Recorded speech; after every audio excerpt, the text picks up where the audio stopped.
졸업이라고 하는 말 많이 들어보셨죠? 졸업은 정해진 규정에 따라 소정의 과정을 마친 것을 우리가 흔히 졸업이라고 합니다. 영어로는 graduation이라고 하죠. 그런데 영어로 졸업식을 graduation ceremony라고 하지만 또 한편으로는 commencement라는 말도 사용합니다. graduation이란 말은 하나의 과정을 마쳤다고 하는 것을 강조하는 반면에 commencement는 새로운 장이 열리는 시작이라는 것을 강조하는 말입니다. 흔히 사람들이 졸업을 표현할 때 이런 얘기를 하죠. 졸업은 끝이 아니라 시작이다. 졸업을 하고 이제 모든 것이 끝난 것이 아니라 이제 그 이후로 새로운 시작을 하게 된다라는 말을 자주 합니다. 맞습니다. 졸업은 분명히 하나의 과정을 마쳤지만 동시에 새로운 시작, 또 새로운 삶이 시작되었다는 것을 의미하기도 합니다. 졸업을 하고 또 자녀들은 또 그 다음 상급 학교로 진학을 하고 또 대학을 졸업하고 대학원을 졸업하는 또 자녀들은 직장을 갖고 또 세상으로 좀 더 한 걸음 나아가는 그런 모습으로 살아가게 됩니다. 오늘 우리는 초등학교부터 대학원에 이르기까지 모든 교육과정 마친 자녀들을 축하하기 위해서 또 격려하기 위해서 오늘 또 함께 예배드리며 또 복된 시간을 갖습니다. 그런데 이 예배는 단지 학생들을 격려하고 축하하는 자리만이 아닙니다. 하나님은 우리 모두가 새로운 출발을 할 것을 가르치고 계십니다. 우리는 모두 새로운 출발을 기대하고 또 그런 삶을 살아야 됩니다. 오늘 우리가 읽은 말씀 베드로전서 2장 9절부터 10절 말씀처럼 하나님은 우리를 어두운 데서 불러내어서 하나님의 택하신 백성으로 또 왕같은 제사장으로 거룩한 나라로 하나님의 소유로 불러주셨다라고 말씀하셨습니다. 우리의 삶을 돌아보면 매일 비슷한 삶이 반복되는 것 같지만 하나도 동일한 삶을 살아가는 사람은 없습니다. 오늘 우리가 사는 삶은 어저께와 분명히 다르고 내일 우리가 살아가는 삶 또한 오늘 우리의 삶과 다 분명히 다릅니다. 그래서 우리는 매일매일 다른 삶을 살아갈 수 있고 또 살아가야만 합니다. 따라서 지난 시간을 돌아보고 또 우리에게 주어진 새 날을 어떤 모습으로 살아가야 되는지 늘 고민하고 또 결정하고 또 한 걸음 한 걸음 나아가는 그런 삶을 갖는 것, 고민하고 시작하는 것은 우리에게 굉장히 유익하다라고 생각합니다. 마침 하나님은 우리에게 새로운 정체성으로 우리에게 주신 새로운 정체성으로 새로운 삶을 시작하라고 말씀하셨습니다. 그렇기 때문에 이 말은 졸업을 하는 우리 학생들에게 자녀들에게만 해당되는 말이 아니라 우리 모두에게 삶의 어느 시점에 있든지 언제든지 새로운 시작을 준비하고 또 새로운 시작을 하면서 살 것을 말씀하고 있습니다. 그래서 오늘 이 시간은 교육과정을 마친 우리 자녀들만을 위한 그런 시간이 아니라 졸업의 의미를 생각하면서 우리 모두가 어둠을 졸업하고 또 성숙한 그리스도인으로서 새로운 삶을 어떻게 준비하고 시작해야 되는지 함께 고민하는 시간이 되었으면 좋겠습니다. 그래서 오늘은 졸업하는 자녀들과 함께 우리 각자의 삶에서 하나님이 주시는 새로운 시작의 의미를 돌아보고 우리가 믿음으로 이 길을 어떻게 걸어가야 되는지 두 가지 점으로 같이 한번 살펴보는 시간을 갖겠습니다. 첫째는 하나님의 긍휼하심 때문에 우리는 새로운 시작을 할 수 있었습니다. 하나님의 긍휼하심 때문에 우리는 새로운 시작이 가능했다는 것을 기억해야 됩니다. 베드로 사도는 오늘 본문 2장 9절에서 하나님이 우리를 어두운 데서 불러내었다라고 말씀했습니다. 어두운 데서 우리를 불러내었습니다. 베드로 사도의 말은 우리가 어둠에 살았다는 사실을 강조하고 있습니다. 어둠에 산다는 것은 소망이 없는 절망적인 삶을 의미합니다. 그런데 그뿐만이 아닙니다. 만약 우리가 처음부터 어두움에 살았다면, 어두움 가운데 태어나고 어두움에서 살아왔다면 모든 것이 익숙하고 자연스럽게 되어지겠죠. 그래서 어두움에서 빠져나오려고 하는 생각을 하지 못한 채 살아갑니다. 그냥 그것이 우리의 삶의 일상이고 또 그런 모습으로 살아왔기 때문에 익숙하기 때문에 거기서 나가려고 하는 생각들을 하지 못합니다. 물론 어둠에서 빠져나오려고 해도 어디로 나아가야 그 밖으로 나아갈 수 있는지 길을 찾는 것도 또한 불가능합니다. 어둠에 사는 사람은 아무리 애를 써도 자신의 능력과 힘으로는 그 어둠에서 빠져나올 수가 없다는 것이 그 어둠에 사는 삶의 현실이고 문제입니다. 따라서 어둠에 사는 사람에게는 그 밖으로 나올 수 있는 해답도 방법도 답도 없이 그냥 그 안에서 살아야 됩니다. 아마도 여러분 중에서 영화나 이런 것들 보시면 가끔 그 늪에 빠진 사람들을 이렇게 표현한 그런 장면들을 보게 되죠. 몸부림을 치면 칠수록 늪으로 점점 더 빠져들어가는 그런 모습들을 보게 됩니다.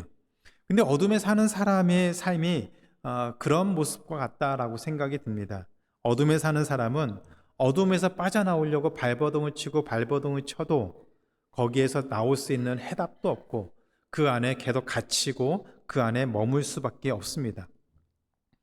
그렇기 때문에 쉽게 포기하게 되고 또 소망 없이 그 어둠에 적응하면서 살게 됩니다. 오래전에 제가 알칸사에 있는 그 땅속 깊은 곳에 만들어진 그 형성된 그 동굴에 방문한 적이 있습니다. 그곳에는 눈이 없는 물고기가 살고 있습니다. 오자크 케이브 피시라는 물고기인데요. 이 물고기는 그 캄캄한 동굴 속에서 살기 때문에 눈이 발달이 안 되었다라고 합니다. 그래서 그곳에서 눈으로 보고서 무엇인가를 하는 것이 아니라 감각에 의존해서 살아간다라고 하더라고요. 그런데 인간 역시 어두움에 적응을 하면 그 안에서 자신만의 방법으로 살아가게 되고 만족하며 살게 됩니다. 그렇게 살다 보면은 그곳에서 빠져나오려고 하는 생각조차 못하고 그냥 그곳에 안주하게 되고 빠져나올 이유도 찾지 못하게 됩니다. 하나님의 그런 인생인 우리에게 긍휼을 베풀어 주셨다라고 말씀하고 있습니다. 베드로전서 2장 10절에는 이렇게 말씀하고 있습니다. 너희가 전에는 백성이 아니더니 이제는 하나님의 백성이요 전에는 긍휼을 얻지 못하였더니 이제는 긍휼을 얻은 자니라. 하나님이 어둠에 살고 있는 우리에게 긍휼을 베풀어 주셔서 우리를 긍휼히 여겨 주셔서 우리에게 예수 그리스도라고 하는 기이한 빛, marvelous light라고 하는 그 놀라운 빛을 우리에게 보여주셔서 비춰주셔서 우리로 하여금 그 어두움 가운데서 나올 수 있도록 인도하셨다라고 말씀하고 있습니다. 어두운 동굴에 빛이 비치면 크게 두 가지 현상이 나타납니다. 첫 번째는 주변에 무엇이 있는지 비로소 볼 수가 있습니다. 바닥에 어떠한 벌레들이 있는지 또 어떻게 생겼는지 그것이 빛이 들어와야만 비로소 보이게 됩니다. 돌이 튀어나온 것도 보이고 혹시 구덩이가 있는 것도 그 빛이 있어야 볼 수 있습니다. 예수 그리스도의 그 빛이 우리에게 비춰졌을 때 비로소 우리도 우리 안에 있는 우리 자신의 모습을 볼 수가 있습니다. 비로소 우리가 어떤 존재인지 어떤 삶을 살아왔는지 우리가 어떻게 살아야 하는지 그 빛이 비춰져야만 비로소 우리는 깨달을 수가 있습니다. 그리고 어두운 동굴에 빛이 들어오면 밖으로 나갈 수 있는 그 길을 찾을 수가 있습니다. 빛을 따라서 나아가다 보면 그 동굴을 벗어나서 밖으로 나아갈 수 있는 그 길을 비로소 찾을 수가 있습니다. 예수 그리스도로 말미암아 우리는 우리의 옛 모습을 깨닫고 우리가 어떤 존재였는지를 비로소 깨닫고 비로소 그 어두움에서 나올 수 있다라고 얘기를 하고 있습니다. 바로 우리에게 나타난 하나님의 그 긍휼하심 때문에 우리가 살았던 그 어둠의 절망을 어둠의 그 소망 없는 삶을 무너뜨리고 깨닫게 되고 거기서부터 나오려고 하는 그 몸부림으로 빛과 동행하는 삶을 비로소 살게 되었다라고 얘기를 하고 있습니다. 어둠에 살던 우리를 하나님이 하나님의 백성으로 삼아 주셨고 또 하나님이 크고 놀라운 은혜를 베풀어 주셔서 비로소 우리가 어둠에서 나올 수 있었다는 이 사실을 분명히 기억하며 살아야 됩니다. 이번에 학교를 졸업하는 우리 자녀들과 우리 모두가 다 이 사실을 기억하면서 살기를 소원합니다. 하나님의 긍휼하심 때문에 우리가 하나님의 자녀로서 새로운 삶을 살 수 있게 되었다는 이 사실을 분명히 기억하며 우리에게 주어진 삶을 살아야 됩니다. 그래서 예수 그리스도 외에는 우리에게 소망도 없고 답도 없고 오직 예수님이 비춰주신 그 기이한 빛으로 말미암아 우리에게 새로운 소망이 주어졌다는 이 사실을 기억하고 고백하며 사는 우리 모든 삶이 되기를 주님의 이름으로 축원합니다. 두 번째로 하나님의 긍휼하심으로 얻은 새로운 정체성으로 살아야 됩니다. 하나님의 긍휼하심으로 우리는 새로운 정체성을 갖게 됐는데 그 정체성을 붙들고 살아야 됩니다. 하나님의 긍휼하심을 통해서 우리는 4개의 정체성을 갖고 살게 되었다라고 얘기를 하고 있습니다.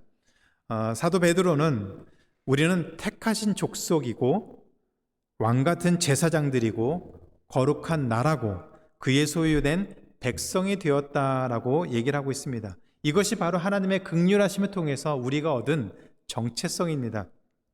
첫째, 우리는 하나님의 택하신 족속입니다. 택하신 족속이라는 말은 선택의 주체가 우리가 아니라 하나님이라는 의미입니다. 누군가가 우리를 선택했을 때에 그 선택을 누가 하느냐? 우리가 아니라 바로 하나님이 하신다는 얘기입니다. 앞에서 말씀드린 것처럼 우리는 어두움 가운데 살던 존재였습니다. 그래서 어두움 가운데서 빠져나올 수도 없었고 방법도 모르고 능력도 없던 그런 사람들입니다. 그런데 그런 우리를 하나님이 선택해 주셔서 택해 주셔서 우리를 어둠에서 불러내어서 하나님의 자녀로 삼아 주셨습니다. 베드로 사도는 하나님의 선택을 받은 사람을 왕같은 제사장, 거룩한 나라, 하나님의 소유가 되었다라고 불렀습니다. 이 말은 출애굽기 19장 6절을 인용한 것입니다. 하나님이 이스라엘 백성을 너희는 열국 중에 내 소유가 되겠고 너희가 내게 대하여 제사장 나라가 되며 거룩한 백성이 될 것이다 라고 말씀하셨습니다. 열국 중에 모든 나라들 중에 모든 사람들 중에서 특별히 이스라엘 백성을 택하셔서 하나님의 소유와 제사장 나라와 거룩한 백성으로 삼으셨다라고 말씀하셨습니다. 마찬가지로 하나님이 우리를 모든 나라들 중에서 모든 사람들 중에서 선택하셔서 우리로 하여금 하나님의 거룩한 소유로 거룩한 백성으로 왕같은 제사장으로 우리를 불러서 자녀 삼아 주셨다라고 말씀하고 있습니다. 그 선택은 우리로부터 나온 것이 아니라 하나님의 긍휼하심을 통해서 우리가 그렇게 선택이 되었다는 것을 기억해야 됩니다. 그래서 우리는 하나님의 택하신 족속, 하나님의 선택을 받은 사람이라는 것을 분명히 기억하며 살아야 됩니다. 두 번째로 우리는 하나님의 소유입니다. 하나님의 소유. 모든 나라와 사람들 중에서 이스라엘 백성을 또 우리를 하나님의 소유로 구별해 주셨습니다. 우리를 하나님의 소유로 구별하셨다는 말은 하나님이 모든 사람들, 세상의 모든 사람들 중에서 우리를 가리켜서 바로 내 거라고 찜한 것이죠. 내 거라고 말한 것입니다. 이 말의 의미가 또 무게가 어느 정도인지 상상이 되십니까? 하나님이 여러분 한 사람 한 사람을 표시하고 내 거라고 말한 이 의미가 얼마나 무겁고 얼마나 놀라운 것인지 상상이 가십니까? 하나님이 세상을 향해 그 모든 사람들을 향해서 이 사람은 내 거니까 그 사람 건드리면 하나님이 앞장서서 가만두지 않겠다고 하는 하나님의 소유권을 주장한 그런 표현입니다. 그 누구도 하나님의 그 사랑과 그 소유로부터 우리를 빼앗을 자가 없다는 것을 하나님의 세상에 선포하신 것이 바로 하나님의 소유라는 의미입니다. 사도 바울이 이 사실을 너무나도 잘 가르쳐주고 있습니다. 로마서 8장 31절부터 39절까지인데 제가 앞부분을 읽고 37절부터는 같이 읽겠습니다. 만약 하나님이 우리를 위하시면 누가 우리를 대적하리요? 자기 아들을 아끼지 아니하시고 우리 모든 사람을 위하여 내어주신 이가 어찌 그 아들과 함께 모든 것을 우리에게 은사로 주지 아니하시겠느뇨? 누가 능히 하나님의 택하신 자들을 송사하리요? 의롭다 하신 이는 하나님이시니 누가 정죄하리요. 죽으실 뿐 아니라 다시 살아나신 이는 그리스도 예수시니 그는 하나님 우편에 계신 자요 우리를 위하여 간구하시는 자신이라. 누가 그런 우리를 그리스도의 사랑에서 끊으리요. 환난이나 곤고나 핍박이나 기근이나 적신이나 위험이나 칼이랴. 37절입니다. 같이 읽겠습니다. 이 모든 일에 우리를 사랑하신 이로 말미암아 우리가 넉넉히 이기느니라. 내가 확신하노니 사망이나 생명이나 천사들이나 권세자들이나 현재일이나 장래일이나 능력이나 높음이나 깊음이나 다른 아무 피조물이라도 우리를 우리 주 그리스도 예수 안에 있는 하나님의 사랑에서 끊을 수 없다. period. 하나님이 우리를 선택하셔서 하나님의 소유로 삼으시고 이 사람은 내 거라고 말씀하신 이상은 그 이유 때문에 그 누구도 세상에 아무리 권세를 갖고 있는 사람일지라도 세상에 아무리 능력이 있는 사람일지라도 현재 우리가 당한 상황일지라도 앞으로 우리가 당할 상황일지라도 그것이 아무리 불가능한 일이 될지라도 그 어떤 존재도 어떤 누구도 어떤 상황도 우리를 하나님의 사랑에서 빼앗아갈 자가 없다라고 하셨습니다. 이것은 하나님의 선포고 하나님이 우리에게 하나님의 소유권을 분명히 가르쳐 주신 말씀입니다. 그 소중한 것, 하나님이 그렇게 내 거라고 말씀하신 그 일을 이루기 위해서 하나님은 가장 소중한 하나님의 독생자 아들 예수 그리스도를 십자가에 달려 죽게 만들었습니다. 그런 희생을 치르고 우리를 하나님의 소유로 자녀로 삼아 주셨는데 그런 우리를 누가 감당할 수 있겠느냐? 그런 우리를 누가 하나님의 그 사랑에서 뺏을 수 있겠느냐? 절대 그런 일은 일어나지 않는다. 그것이 바로 하나님의 소유에 대한 선포이고 무게감입니다. 하나님의 자녀로서 그 무게를 갖고 우리는 세상을 향해 담대히 나아가야 됩니다. 그 다음 단계로 올라가는 우리 자녀들, 또 새롭게 직장을 구하고 학교를 떠나서 이제는 세상을 향해서 나아가는 우리 자녀들, 또 매일매일 세상 속에서 일상 속에서 부딪히며 살아가는 우리들마저도 이 사실을 기억해야 됩니다. 하나님이 내 거라고 찜한 우리는 세상의 그 어떤 존재도 우리를 그 하나님의 사랑에서 빼앗을 수가 없습니다. 우리는 이런 보호를 받고 하나님의 소유가 되어서 하나님의 보호를 받고 사는 존재입니다. 그렇기 때문에 담대하게 살아야 됩니다. 그 누구를 만나도 그 어떤 상황 가운데서도 담대하게 하나님의 소유된 자로서 우리가 살아간다는 것을 분명히 기억하고 살아갈 수 있는 우리 모두가 되기를 기도합니다. 셋째로 우리는 거룩한 백성입니다. 우리는 하나님의 구별된 거룩한 백성입니다. 거룩한 백성이라는 말은 세상 사람들과 구별된 존재라는 의미입니다. 그래서 세상의 방법이 아니라 하나님의 방법으로 살아가는 사람을 거룩한 백성이라고 부릅니다. 굳이 우리가 나는 교회 다녀, 나는 크리스찬이야 라고 말하지 않아도 세상 사람들이 우리를 보면서 왜 다를까? 왜 말하는 것이 다르고 왜 생각하는 것이 다르고 왜 삶의 모습이 다른지를 고민하게 만드는 그런 사람이 거룩한 하나님의 백성입니다. 세상 사람들하고 다르기 때문에 구별될 수밖에 없고 다르게 살아가기 때문에 구별될 수밖에 없는 하나님의 백성. 그래서 세상 사람들이 사는 모습처럼 사는 것이 아니라 하나님의 방법대로 하나님의 방법을 붙들고 살려고 하는 그 몸부림이 있는 그 사람들이 하나님께 구별된 거룩한 백성입니다.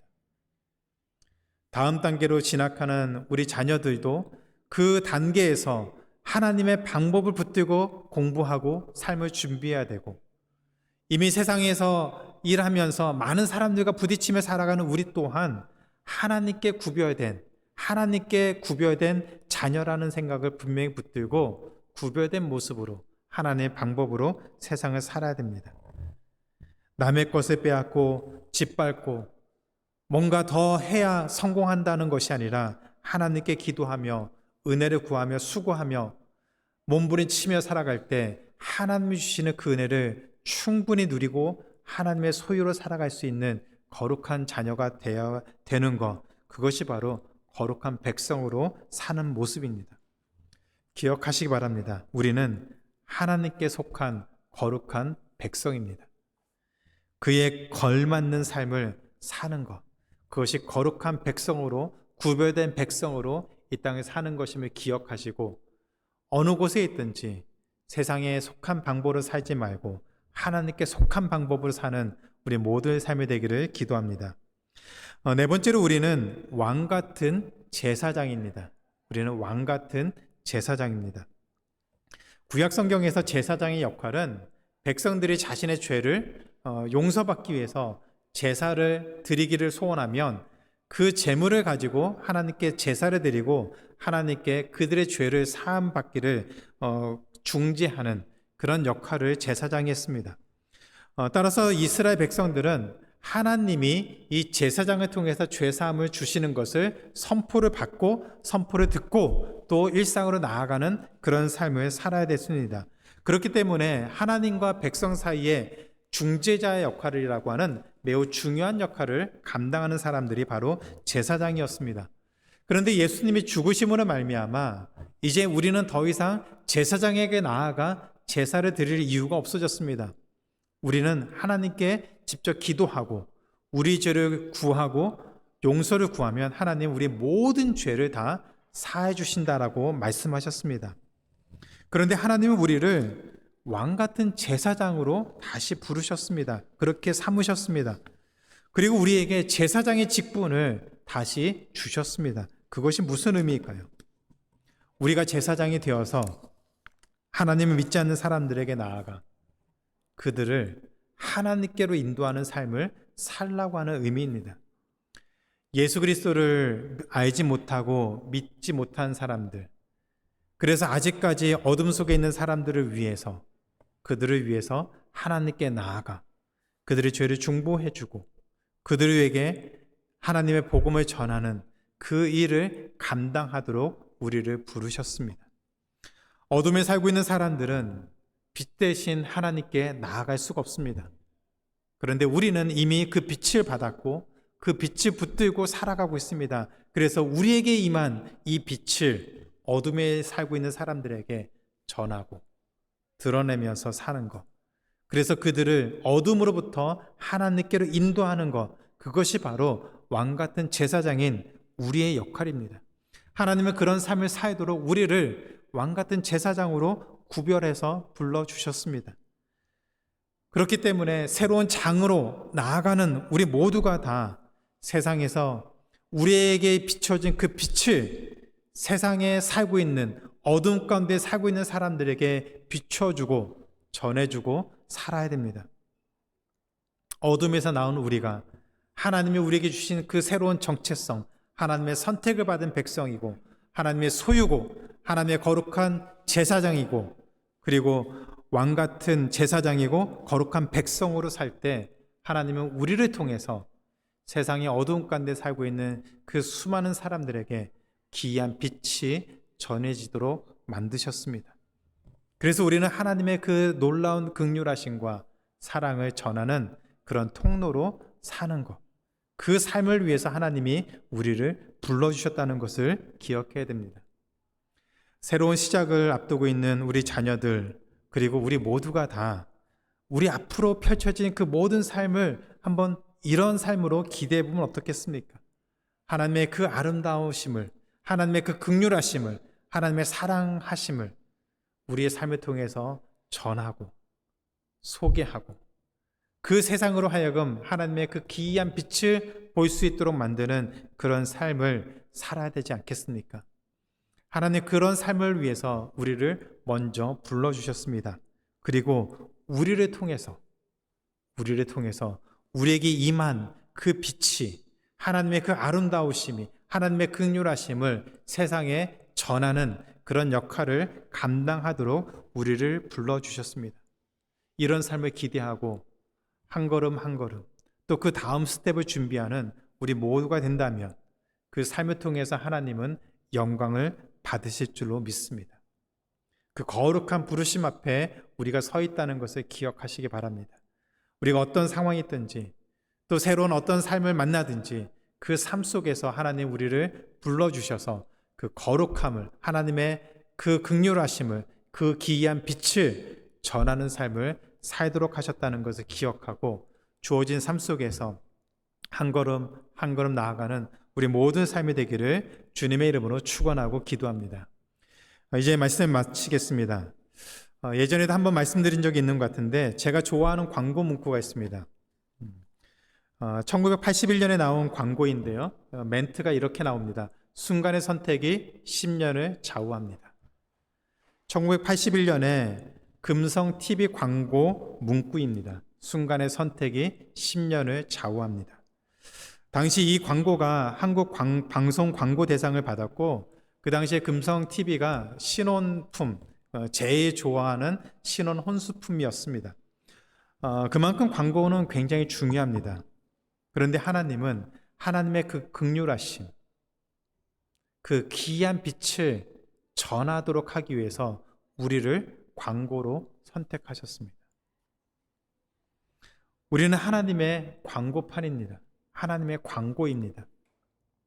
어둠 가운데 살고 있는 세상 사람들은 우리를 보면서 하나님을 알게 되고 우리의 삶을 보면서 하나님을 만나게 되고 우리의 말을 통해서 하나님의 말씀을 듣게 됩니다. 우리의 말 한마디, 행동 하나하나가 세상 사람들에게는 하나님이 어떤 분이신지를 보여줄 수 있고 설명할 수 있고 드러낼 수 있는 광고, 살아 움직이는 광고판입니다. 그래서 세상 사람들은 우리의 삶을 통해서 하나님을 보게 되고 알게 되고 배우게 됩니다. 그래서 우리는 하나님의 광고입니다. 우리가 어떤 모습으로 세상 사람들에게 보여질지에 따라서 하나님이 전해줄 수도 있고 가려질 수도 있습니다. 이제 새로운 장을 열어가는 우리 자녀들과 우리가 하나님의 백성으로서 구별된 삶을 산다면 하나님은 그런 우리의 삶을 통해서 하나님의 거룩하심을 또 하나님의 긍휼하심을 하나님의 사랑을 예수 그리스도의 그 귀한 빛을 우리 삶을 통해서 전하게 될 줄로 믿습니다. 하나님이 이미 우리에게 내 거라고 찜하셨습니다. 그 사실을 믿고 담대하게 살아간다면 하나님은 우리의 삶을 통해서 하나님의 거룩하심을 그리고 긍휼이 풍성하심을 세상에 전하는 그런 통로로 우리를 사용하실 줄로 믿습니다. 그 부르심 앞에 우리가 서 있다는 것을 기억하고 세상을 향해 담대하게 복음을 전하며 복음을 드러내며 사는 우리 모두의 삶이 되기를 주님의 이름으로 축원하고 기도합니다.